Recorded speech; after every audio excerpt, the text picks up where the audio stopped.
Mjaftuan pak minuta rebeshqiu për të përmbytur shumë rrugë në qytetin e Durrësit dhe periferinë e tij.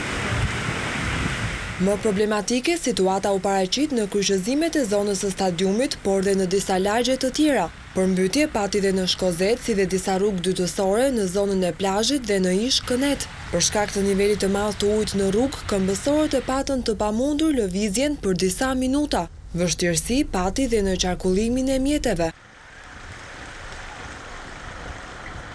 Në rrugën pranoj sjelljes kanalizimeve Durrës, banorët të zonës thanë se nga bllokimi i posetave shpërthyen dhe ujërat e zeza.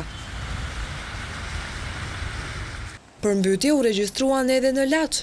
Përroj që përshkon qendrën e qytetit për shkak të rreshjeve intensive doli nga shtrati, por pa shkaktuar dëme në biznese apo banesa. Ndërkohë, autoritetet dolën menjëherë në terren dhe bën të mundur pastrimin e posetave dhe kanaleve kulluese për të larguar ujin nga rruga.